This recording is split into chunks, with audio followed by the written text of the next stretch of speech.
project manager, but at night, I am a wild one. I've been a Wild One member for 5 years, and I'm also one of the bold few people who founded the Loess Hills Wild Ones chapter in Sioux City, Iowa 4 years ago. As you can see in the photos, I live on a farm in the beautiful Loess Hills with over 100 acres of reconstructed prairie. But as recently as 10 years ago, even though we had prairie on the land surrounding the house, in the backyard, I still dutifully planted what's found in typical horticultural nurseries, which is cultivated flowers, and many of them are cultivated from plants that originated in Europe and Asia. Um, then about 10 years ago, I saw a native butterfly garden kit in a native seed catalog. And while it was the middle of winter, those photos looked so beautiful. So I went ahead and I ordered one butterfly garden kit and decided to give it a try. And wow, in that first year, the difference was amazing between the native plants and the non-native plants. And I basically never looked back since then. I was hooked, and now I pretty much garden extensively with native plants. So just it's just amazing what the difference is, and we'd like to share a little bit of that perspective with you today. So today's program, we are going to go into a brief overview of why native plants are important. And then Becky's going to come on with a home native landscape example and a little bit of her adventure getting that native landscape to go. Then Ruth is going to tell you a little bit about the Grow Wild With Us program that she's currently leading in the Sioux City area. And then lastly, Diane will provide a summary of some of the activities we do in the Loess Hills Wild Ones group. We will take questions and answers at the end. So first, we're going to start with just a shameless plug for the Wild Ones organization. Wild Ones is a nonprofit promoting the use of native plants in the landscape. We really just want to encourage everybody to plant native, so we don't care if your space is small or large. If you just have a flower pot on your deck, it's all good. We just want to get more native plants out there. So we do that by creating different types of educational events and working with people to help them gain understanding and learning more about native plants. Wild Ones is in 20 different states, including the one chapter that we have here in Iowa that's in Sioux City. There's also 7 chapters in Minnesota. There's 12 chapters in Wisconsin, another 7 chapters in Illinois, and then many, many more chapters across the country in many different states. You can see there's over 60 chapters total.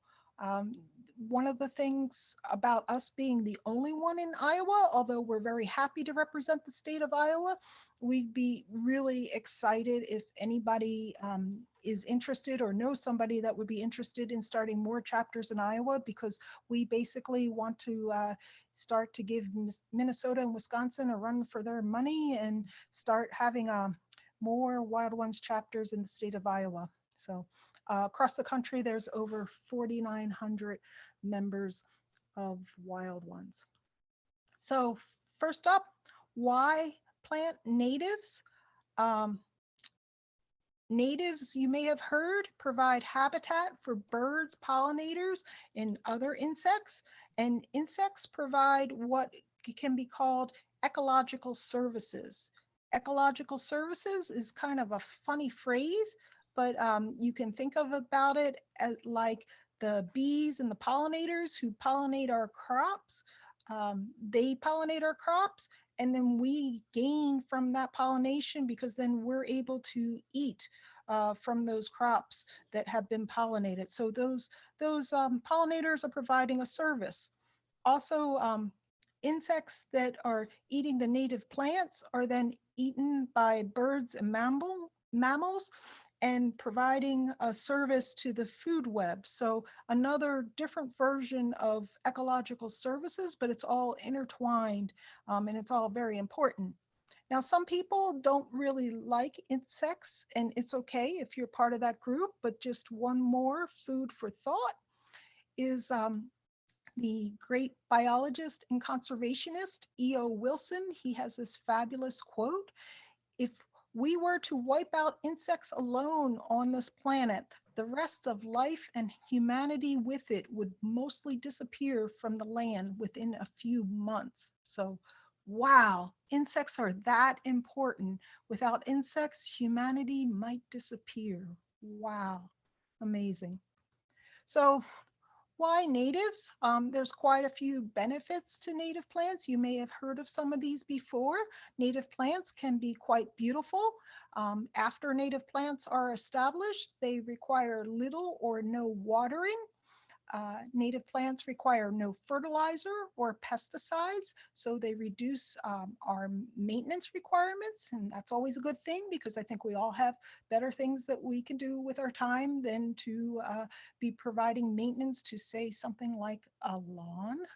Um, but also along with that, if you're not mowing your lawn, you could reduce pollution.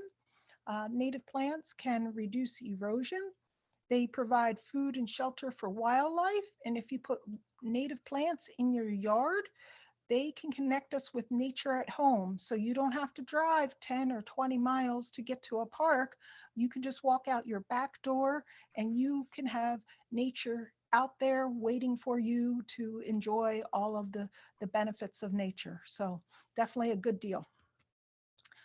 So along with why natives, we want to talk a little bit about deep roots. Now, I know some of you, maybe many of you, have already seen this poster or a poster like this, but sometimes we get talking to gardeners, some very, very knowledgeable gardeners who know quite a bit about plants, but they see this poster and we talk about it a little bit, and then there's this aha moment. So just kind of, we want to talk a little bit about this poster for a few minutes, just in case there's anybody out there that maybe hasn't seen it before. So in this poster, you can see the Kentucky bluegrass has a very, very small, short root structure, maybe just a few inches deep. And you want to compare that then to, say, the native grass of big blue stem or little blue stem or prairie dropsy that has a much more extensive root structure.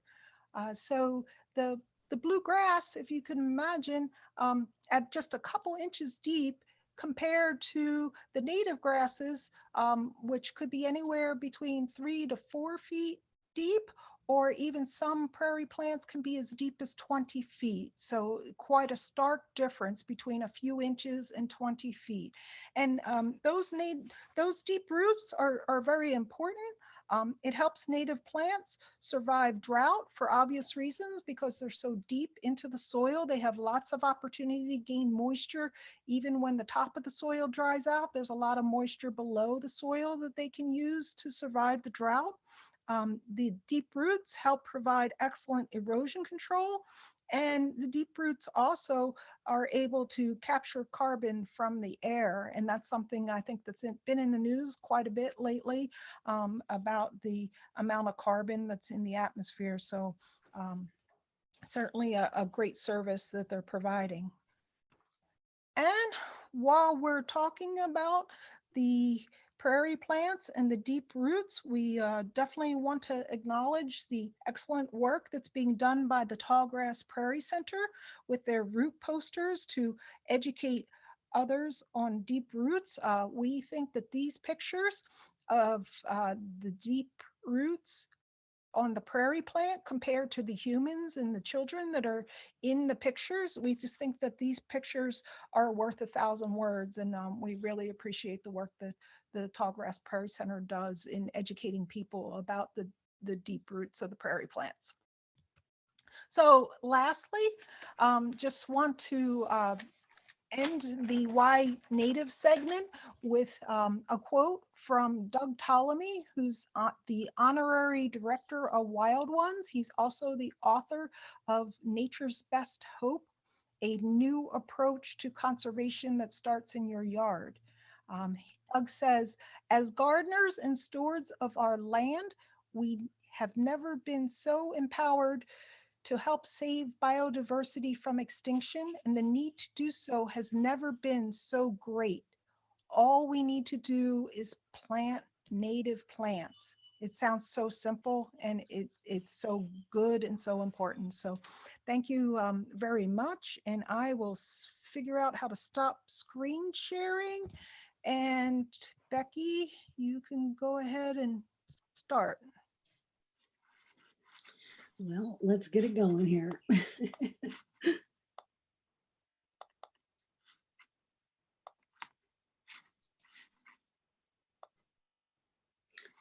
There we go. Does that look okay to people? Hi, my name is Becky. I'm from Aurelia in Northwest Iowa. Originally, in a former life, I was an educator. And for a while after that, I was a local food sustainable agricultural coordinator for Flavors of Northwest Iowa. But for a long time now, I've been happily unemployed and I just goof off and do whatever I want. And I've done that for years and years, including a little political activism, a lot of domestic arts, and gardening, or staring out the window and wishing I can garden. I'm originally from the Blue Ridge Mountains of Virginia. I came out here in 1974 to go to Grinnell College, and I was not impressed with my first experience of life on the prairie. It was too flat. There were too few trees. The sky was too big. And it took a few years, but gradually my opinion has evolved, and now I can see how beautiful it is. And I've been a fond advocate of prairie life for many years now. I'm a member of the National Wildlife Foundation's Backyard Habitat Program. I'm in the Xerxes Society, which is a pollinator-focused nonprofit. And I've been in Wild Ones for about 5 or 6 years, but I can't really remember. All right, this is a story of how I became a reasonable native plant gardener instead of a fussy English cottage gardener. When I had all these fussy little perennials imported from all over the world that I coddled and cherished and moved all across the state of Iowa, from South Central Iowa to Morningside area and a really sheltered area till finally I ended up out here in this wild and woolly part of the prairie. I'm surrounded by wind turbines, as a matter of fact. To my utter sorrow at the time, all my beautiful little coddled babies just started dying right and left because they faced this, a huge south-facing field with roaring winds, the likes of which we had never seen before. The first spring, we couldn't believe it. Everything we owned was just flipping over and flying across the yard. The delphiniums were snapping, things were blowing away. I was wringing my hands and crying, and I just watched it happen year after year. And of course, the rainfall was unpredictable. I couldn't keep those things alive. And I thought, that's the end of my gardening dream. One day, my husband and I went to Decorah to a seed savers convention. And while we were there, we wandered over to the Decorah Prairie. I had a revelation. I had never seen prairie habitat planted this way, in swaths of the same types of flowers, groupings and clusters, and it was like a garden. It was beautiful. It was a beautiful July day, and I had a complete and total epiphany that I could grow these even if I couldn't grow my silly little coddled Oriental imported plants. So I came back home and I got to work. I did a lot of research first because that's my inclination. I always read everything I can get my hands on it first. So I read books like Noah's Garden and various works on wildlife landscaping and bringing nature into your backyard. This was about 15 years ago when I first got started. We had this ugly little weird driveway off to the east of our former farm. Most of the land was gone. We never knew what to do with it because it didn't go anywhere anymore. I think it used to lead to a barn. So sorry, I forgot to start my timer. You don't want to listen to me ramble on forever. So we just thought, well, that's a good place to start. So I got things from various nurseries. I particularly relied on at the time Prairie Nursery and Prairie Moon Nursery. Wild Ones not having a plant sale yet at the time. And we stuck them in. We ordered big bundles of shrubs and trees from the Iowa DNR. They, of course, arrived looking like little sticks. And my husband and I crawled all over the yard planting those too. And then we just sort of looked at it like, well, that looks weird. Let's go into the backyard. The backyard was shaded, and I was more familiar with native wildflowers than I was with prairie plants. So that's where I first started focusing my interests, leaving all that stuff out front to just sit there. I ordered, first of all, almost every single tree and shrub I could think of, because most of the wildlife habitat books I had read said concentrate on the big stuff first. So I went crazy and planted red maples, red oaks, aspens, various service berries, gray dogwood, pagoda dogwood, hawthorns, choke cherries, choke berries, hazel, witch hazel, elderberries, arrowwood viburnums, nannyberry viburnums, wild plum, etc. All this on about a 6/10 of an acre.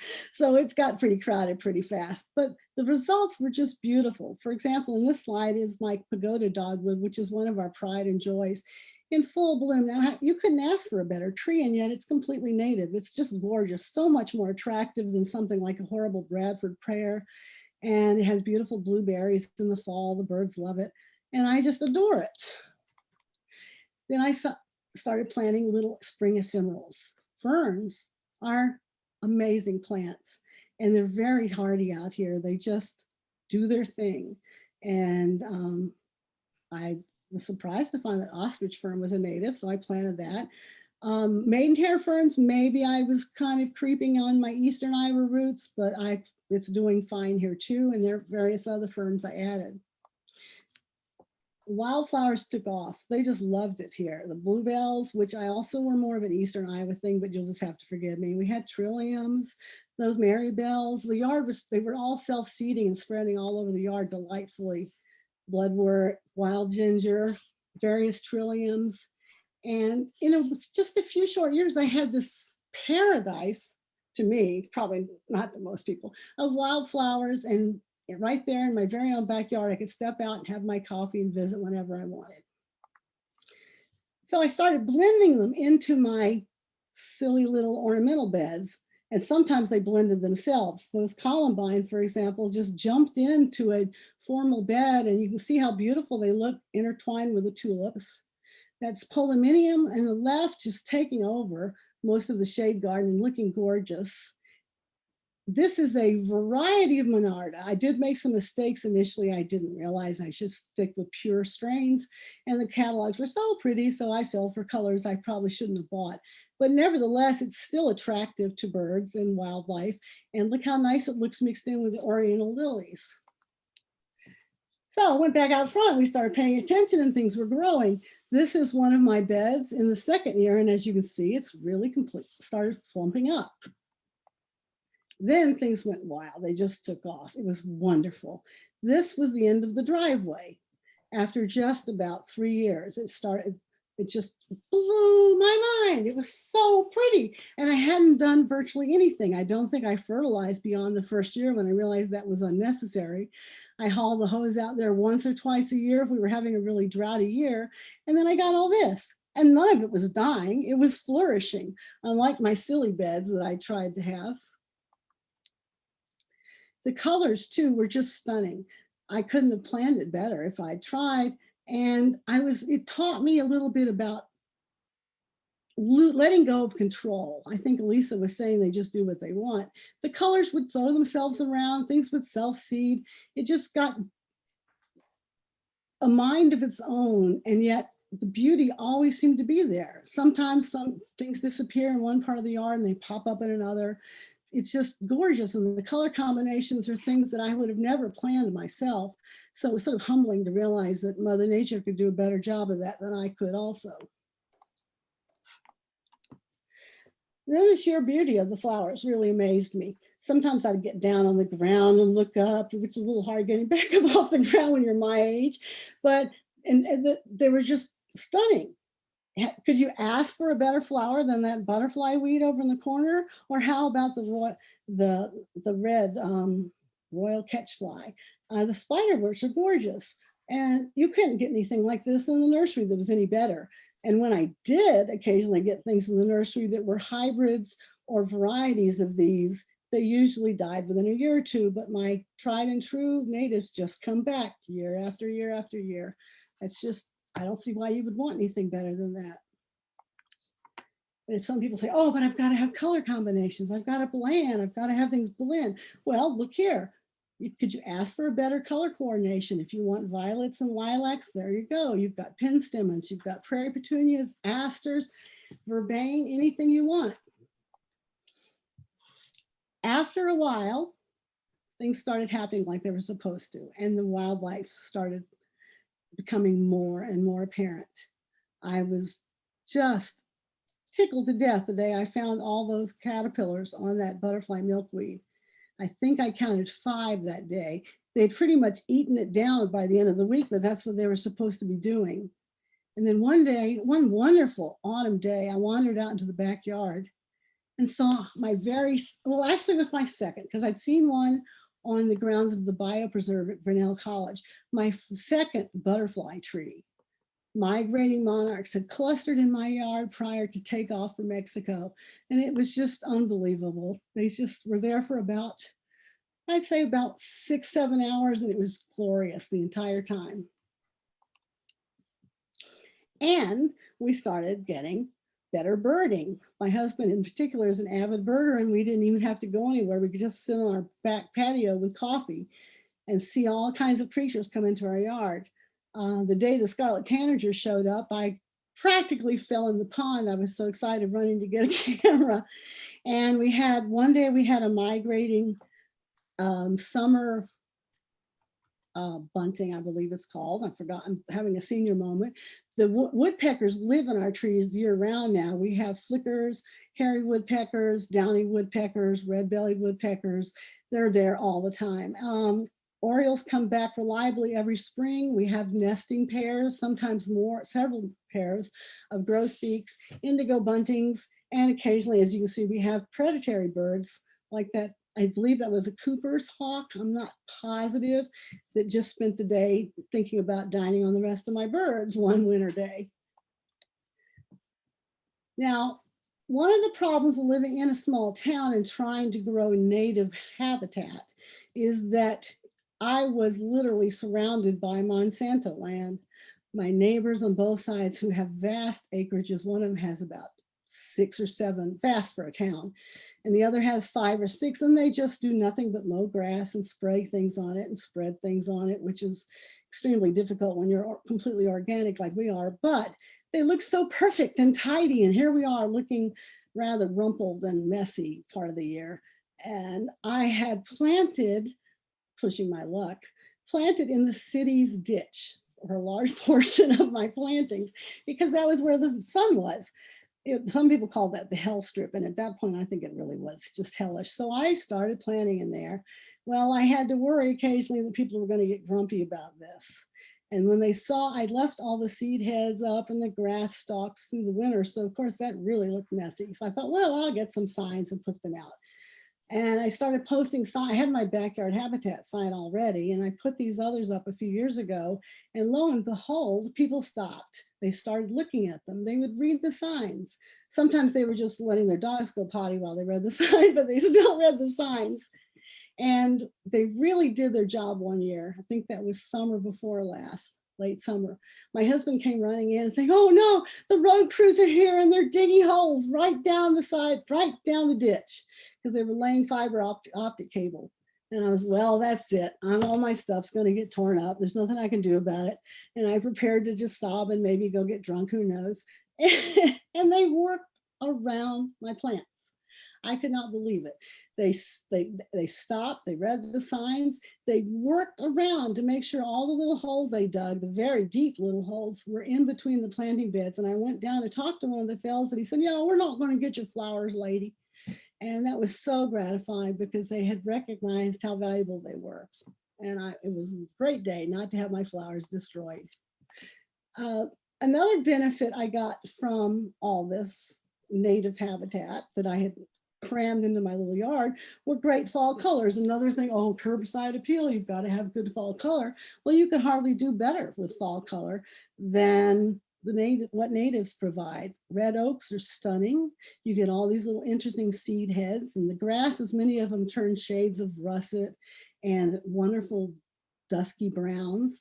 Nothing beats a choke cherry in, sorry, maybe it's a choke berry. Oh well, either one. They're both stunning when they're in their scarlet fall colors.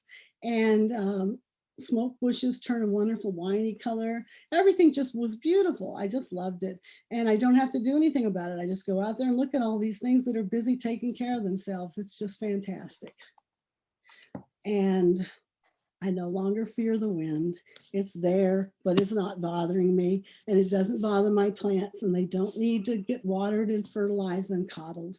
And everybody's very happy. And it's a wonderful end of the story. And I do have still one little bed in the back that's full of all those finicky flowers because I can't stop. But by and large, I'm moving more and more and more to native plants because they're just as beautiful. They have multi-purpose, they serve wildlife, and they're easy care. So what's not to love? Now let's see if I can stop sharing. Did I stop sharing? Yeah, looks like it.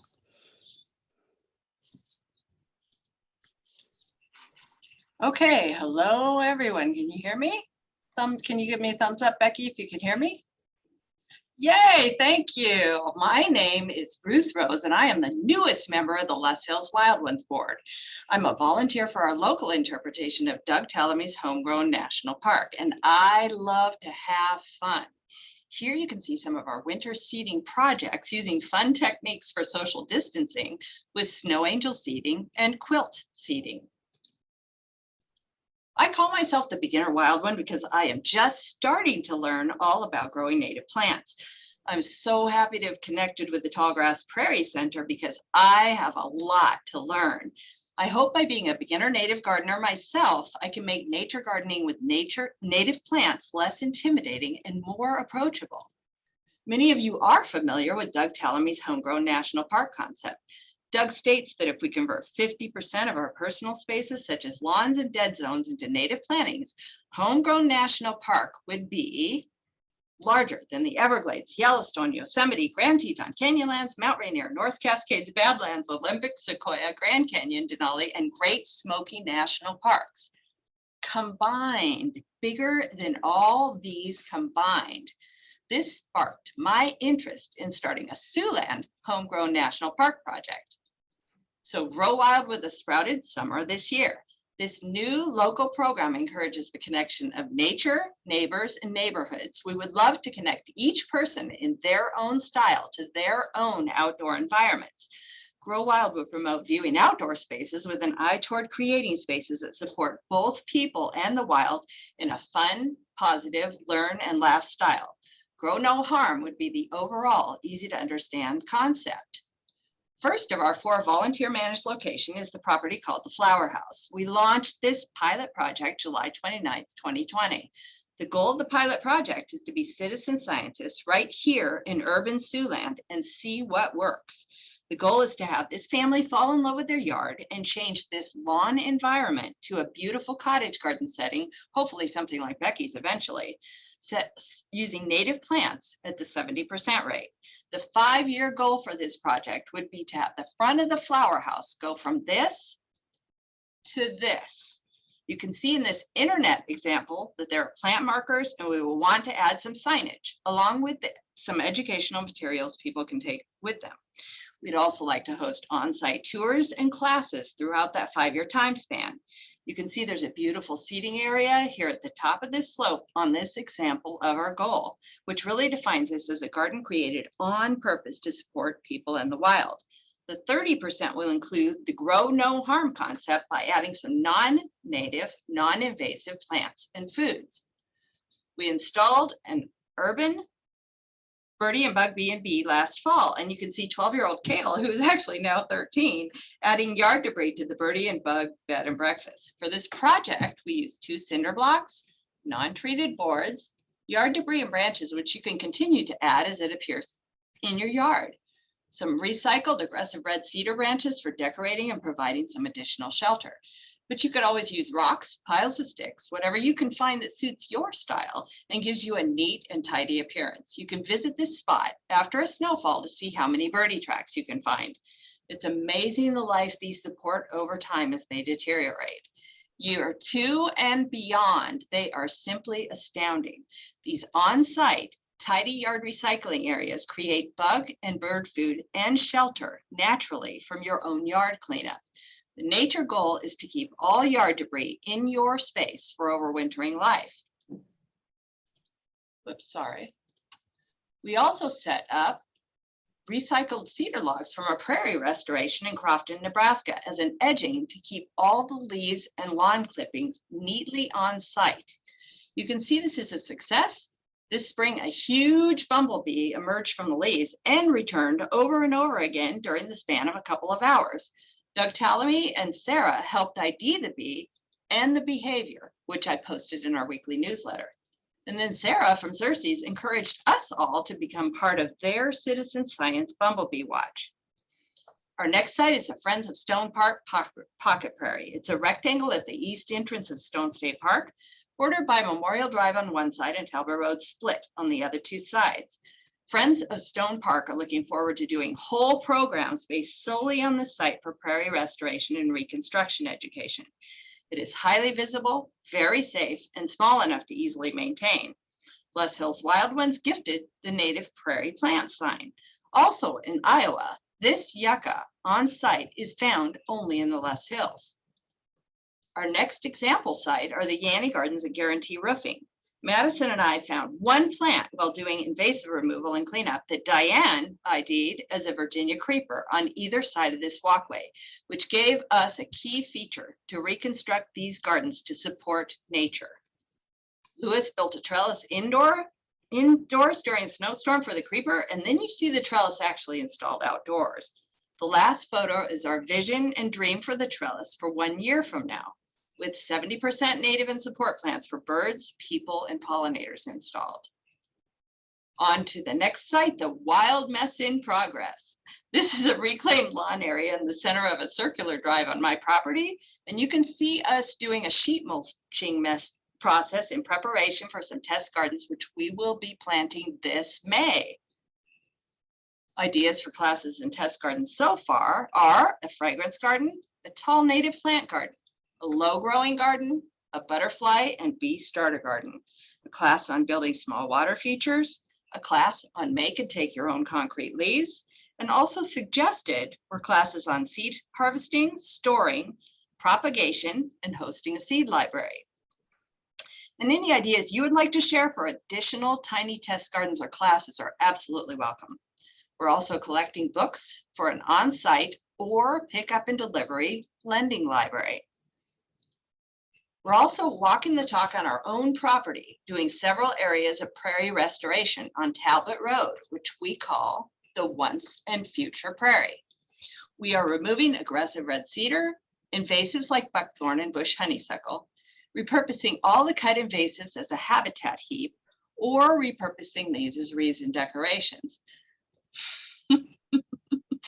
Our method is very scientific and specific on these projects, and we are very careful to adhere to the direction of Chris Helzer's flowchart, which shows try something, evaluate and adapt. Try something else, evaluate and adapt. Our weekly newsletter is heavily into photographs and sharing of personal experiences and opportunities to learn more, if you so choose, by clicking on links to further reading, videos, podcasts, or classes. We try to ask questions and gain knowledge from others, and we try to showcase gardens from rank beginner to highly experienced and everything in between. We try to make everything approachable and fun, and we try to show sprouting successes and also some of our failures, which we call growing pains. We heard in a presentation that you are not a gardener until you have killed a lot of plants. We also try to encourage the start small, think big concept and manage expectations. We encourage experienced gardeners without native plants to try to add wild to their gardens a little at a time. We blend national, local, and future international together in our partnerships. You can get on the map for the homegrown national park system by visiting their website and following their directions. As of today, there were 7,102 current entries and over 2 million acres promised toward growing wild. We would love to invite you to join us and grow a little wild in your spaces, or if you are experienced in growing wild like the Tallgrass Prairie Center, help us with our many, many questions. To see all that Loess Hills Wild Ones are doing, go on over to our website. We have all the archived Wild Wednesdays there, and you can sign up if you would like to get our newsletter. And I would like to thank you all so much. I'm going to go ahead and try to stop my screen share and cue up Diane. I think I did stop my screen share. Perfect. Hi, I'm Diane. I was raised in Nebraska, and as a child, I loved nature and being outdoors. Returning to the Midwest following graduate school on the East Coast in 1978, I was introduced to prairie at a Loess Hills Prairie Seminar. From then on, family vacations and outdoor time were spent with native plants and prairie, and I have to add, gardening. As a kindergarten teacher, I introduced my students to prairie. I've led many prairie walks for the public and was instrumental in preserving 2 large prairies in Sioux City.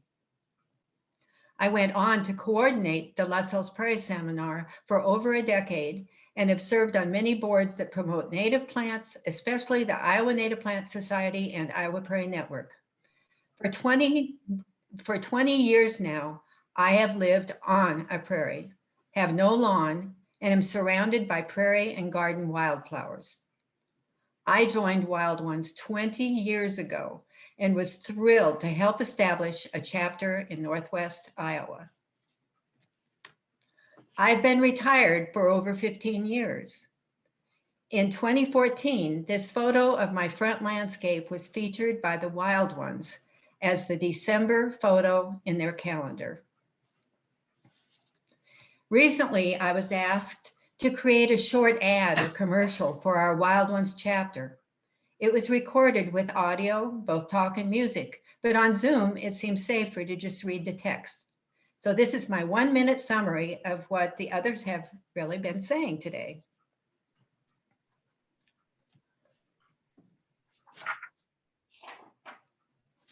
Loess Hills Wild Ones promotes native plant landscaping to provide biodiversity and beauty in our yards. Why native plants? They don't need fertilizer, extra watering, or replanting each year. Less lawn means less noise, air, and water pollution. A parade of colorful flowers attracts butterflies throughout the season. Choose plants that attract many pollinators and feed and shelter many kinds of birds. Native trees and shrubs are especially important to birds and caterpillars.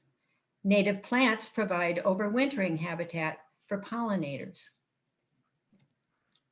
Join the Loess Hills chapter of Wild Ones to learn more about native plant gardening. We offer indoor programs, woodland and prairie walks, garden visits, a plant sale in the spring, and a seed exchange in the fall. And now I'm going to give you a little more detail about our educational programs and events. We found a time slot that works for us, the second Sunday of the month at 2 p.m. And when we were able to meet indoors, the public library provided us with a free meeting room, all set up and ready. Recently, we have used Zoom with the same schedule. The programs were on topics related to creating butterfly and rain gardens, landscaping with native plants, and plants that attract and support birds. There has been a lot of interest from the public, and we've attracted many members.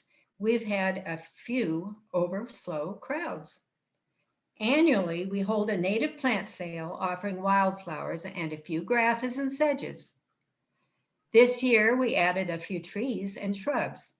We sold over 5,000 plants this year. We offered a 75% discount to those going to community or public gardens, including churches. Due to a generous donation from a member, we were able to reduce the price of all plants by 15%, and an additional discount for members enticed more to join our Wild Ones chapter. Our exhibit at the Siouxland Garden Show provided a great way to promote our plant sale and attract new members. In the past, we had volunteers at the booth at all times to interact with people. We gave away seed packets with our info on them. Many signed up for our email list. When the garden show went virtual this year, we sponsored some great speakers, including Doug Tallamy. And Ruth created an ad that was similar to mine that played to so many people. We also got publicity for being a sponsor. We've organized native garden tours, visited natural areas, and collected prairie seed. We've also shared the seed from our own native gardens at an annual seed exchange, open to the public and all free. And once a year, we have a brief annual meeting with a holiday party that includes sharing food and socializing, members only. Join us. If in Iowa, you would become part of our chapter unless, better yet, you start your own Wild Ones chapter. Laura, do you have some questions for us? Thank you so much to the Wild Ones. Your energy and just drive to learn more and have fun while doing it is just so inspiring. I really appreciate all of your messages. And yes, we do have a question in the chat from Mel Conrad, who asks, what are some good native plants to start with in a small area about 30 by 30? And I'd encourage anybody else who has a question, type it into the chat and I will relay it to our Wild Ones speakers.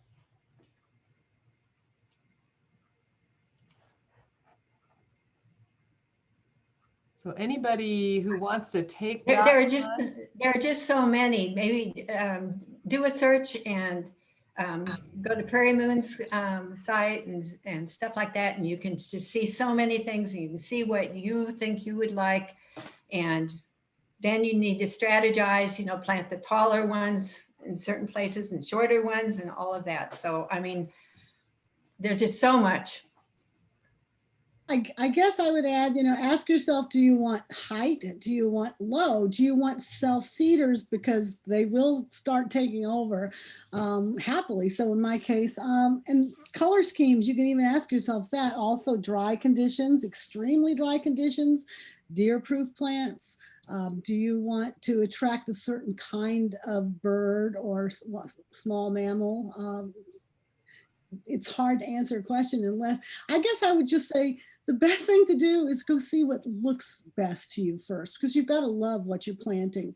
And just like Diane said, flip through some catalogs, what calls out to your heart and it says, I want to live in your yard, and start that way. And then you can tinker with it. It's easy enough. Thank you. Did anybody else want to weigh in on that, on kind of their favorite starter plants maybe? Or Elisa, did you have any? We're good? Okay. I like the thought of thinking about your goals and what you want out of it. And if it's beauty, go for the pretty stuff. If you want habitat, think about which kinds of things you want to attract. I love those ideas.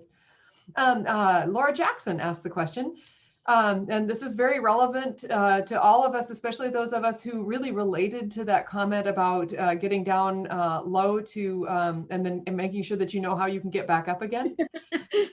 So her question is, what do you do to minimize weeding chores?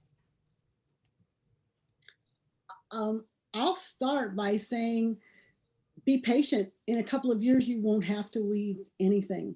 That's amazing. That's the beauty of prairie native plants. They spread so thickly and they self-seed so readily that eventually there is no room for competition. Alas, I cannot do a full-scale prairie burn like, people with larger sections like Diane or Elisa can.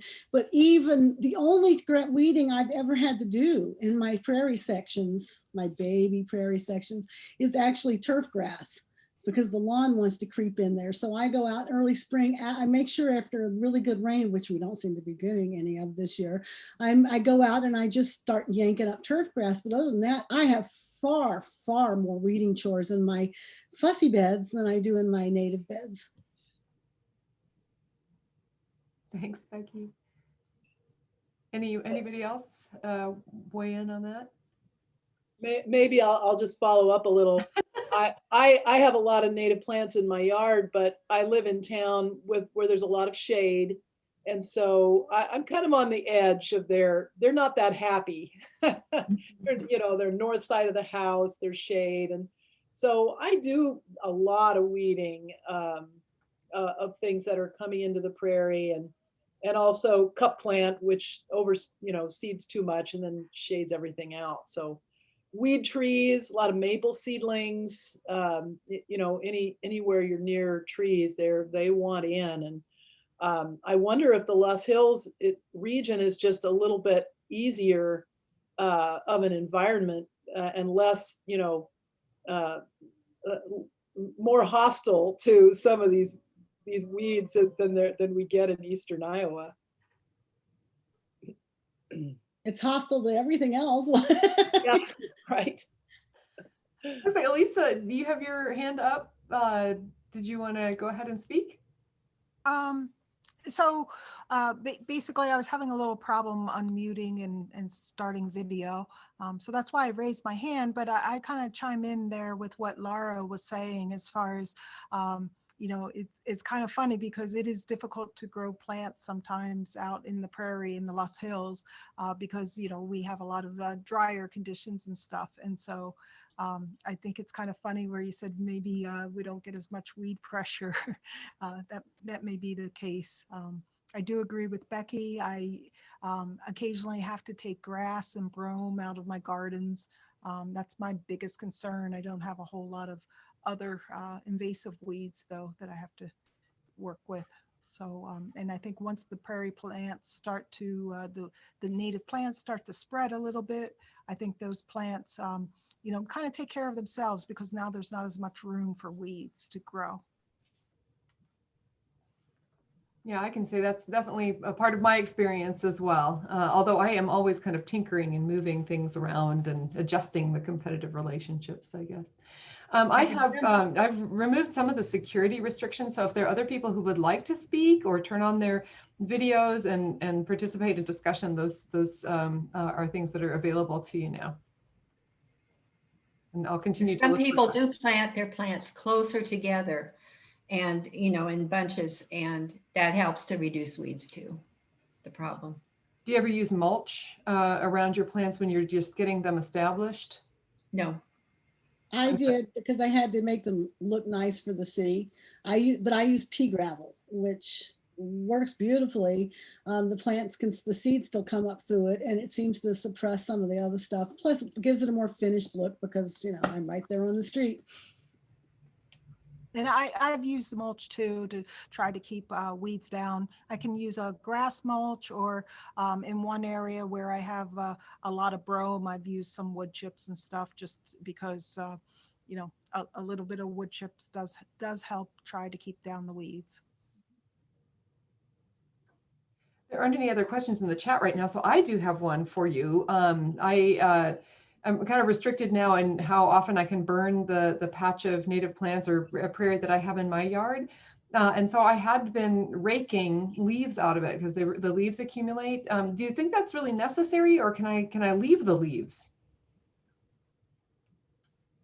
Okay, I'm trying it this year and we'll see how it goes. I think some of the things, like some of the shorter grasses, get a little bit choked out by that, but I might have to just carefully pull the leaves off of things like my drop seed grass and and the side oats grama grass. Right. I Ruth, it was just- kind of I do the hack job. I just did that, in fact, yesterday, which is why I can barely move today. But I don't rake much of anything out of any of my beds. Well, once again, we have so much wind. I mean, I just stare at dozens of windmills right across from my front porch. So anything that's in there that I don't want, I just wait and it's gone eventually. And Ruth, you found that queen bee. It was in a leaf pile that you found it in, right? Exactly. That was And kind there's of- some research being done at Mount Cuba Center right now where they're doing this thing called chunking, which is very interesting. I know nothing, but I just read a lot. And so they are actually, Laura, taking the plants that are susceptible to death by weeds, cutting a square of the leaves and just moving those and using those as mulch as a chunk. And that's supposed to keep all of the overwintering life that's in that pile of leaves intact, but not suppress the growth of your new plants. So that's a research project. Oh, thank you. That's really, that's very helpful. I'm going to try that around some of those things that seem to be susceptible to smothering. Great idea. Because I did start to, well, I also live in town, so I started to rake right on the edge of the bed to kind of neaten things up. And in doing so, I disturbed a queen bee. So, yeah, I mean, It's a balance. Yeah. to see, but yeah. Well, I don't see any other questions in the chat, and I'm going to turn things over to you. You. I would like to thank the Wild Ones for the wonderful presentation. Like I said earlier, it has been recorded and it will be available on our website in a few days. If you have any questions, you're welcome to email me. My name is Anne, ANNE .Phillips, PHILLIPS @uni.edu, and I'd be happy to get you pointed in the right direction to get your questions answered. This has been great, and I would like to invite you also to like the Tallgrass Prairie Center Facebook in order to keep track of all the wonderful things we have going on here this summer and in the fall and throughout the year. So thank you all for joining us, and please keep in touch. Thank you, Wild Ones. Yes, thank you. What a great Thank organization. you. Yes, we appreciate it. This has been great. Thanks.